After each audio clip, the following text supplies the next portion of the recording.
Should native advertising be part of your marketing mix? That's coming up next on JT in 3.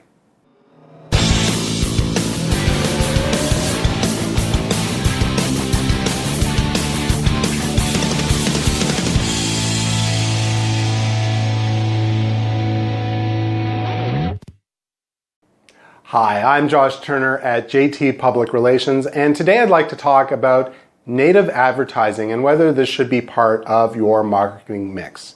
So if you haven't heard of native advertising, the way that basically works is that you put money down to a high-profile news organization like the New York Times or BuzzFeed. There's a number of media outlets that will do this.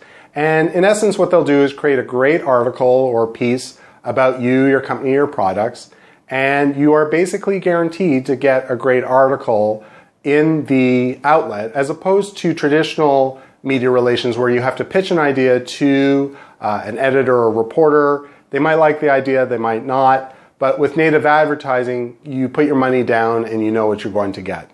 Now, the thing about native advertising is that there's a degree of controversy around it because it can be very hard to distinguish a native ad from a traditional source or traditional piece of journalism.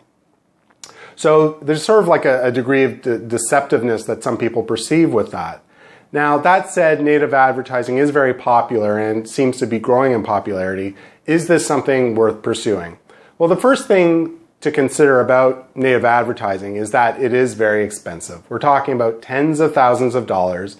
And I think that you need to consider that in lieu of doing some other activities, such as maybe even just a regular traditional media relations campaign where you pursue different media outlets, not putting all your eggs in one basket, in one article, in one high-profile piece, but getting a number of articles in a series of maybe a smaller profile outlets, and that could have just as good an effect as having it all in, putting all of your eggs in one basket and pursuing one article in one news outlet.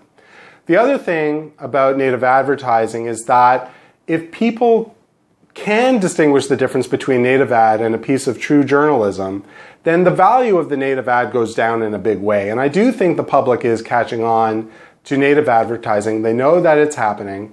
And the whole idea behind media relations is that you have a third party that is writing something about you that's independent. And if that independence is lost because you've paid money to this organization to write a piece about you, then the credibility of that native ad goes down in a big way.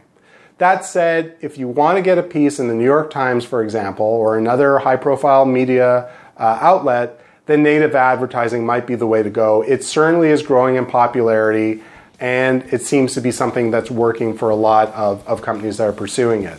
That said, it is expensive, so you will have to shell out if you want to pursue this avenue. So that's all the time that I have for today. There's lots more at jtpublicrelations.com. Until the next time, I'm Josh Turner. Thanks for watching.